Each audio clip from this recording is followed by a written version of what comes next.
பொலிவுடன் மாலை நியூஸ்.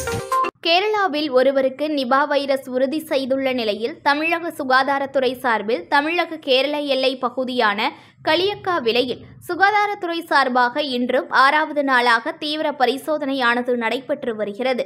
கேரளா மாநிலம் மலப்புரம் மாவட்டத்தில் ஒருவருக்கு காய்ச்சல் பாதிக்கப்பட்டு மருத்துவமனையில் அனுமதித்து சிகிச்சை நடைபெற்று வந்த நிலையில் அவருக்கு நிபா வைரஸ் உறுதி செய்யப்பட்ட நிலையில் அவர் சிகிச்சை பலனின்றி உயிரிழந்தார். இதனையடுத்து கேரளா சுகாதாரத்துறை சார்பில் வைரஸ் பரவாமல் இருக்கும் விதமாக இந்த வைரஸ் உறுதி செய்யப்பட்ட நபருடன் தொடர்பில் இருந்த 250 பேரை கண்டறியப்பட்டு அவர்களை கண்காணித்து வருவதுடன் மேலும் மலப்புரம் மாவட்டத்தில் ஒருவருக்கு எம்பாக்ஸ் எனும் வைரஸ் அறிகுறி இருக்கிறதா என்ற சந்தேகத்தின் பெயரில் அவர்களது மாதிரிகளை எடுத்து பரிசோதனை செய்து வரும் நிலையில் தற்போது கேரளாவிலிருந்து தினசரி ஆயிரக்கணக்கான மக்கள் குமரி வழியாக தமிழகத்தின் பல்வேறு பகுதிகளுக்கு தினசரி அரசு பேருந்துகள், இருசக்கர வாகனங்கள் மற்றும் தனியார் வாகனங்களில் செல்வதால் குமரி தமிழக கேரள எல்லை பகுதியான களியக்காவிளை பகுதியில் தமிழக சுகாதாரத்துறை சார்பில் கடந்த 18ஆம் தேதி முதல் கேரளாவிலிருந்து வரும் வாகனங்களை சோதனை செய்து இந்த வாகனங்களில் வரும் நபர்களுக்கு காய்ச்சல் பரிசோதனை செய்து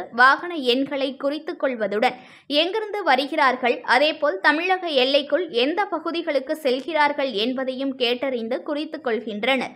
இதனையடுத்து தமிழக கேரளா எல்லை பகுதியான களியக்காவிளை பகுதியில் சுகாதாரத்துறை சார்பில் பணிமாற்றம் முறையில் 24 மணி நேர வாகன சோதனையானது நடைபெற்று வரும் நிலையில் இன்றும் 6வது நாளாக தீவிரமாக சுகாதாரத்துறையினர், போலீசார் உதவிகளுடன் தனியார் வாகனங்கள், இருசக்கர வாகனங்கள், அரசு பேருந்துகள் என அனைத்து வாகனங்களையும் தீவிரமாக சோதனை செய்து வருகின்றனர்.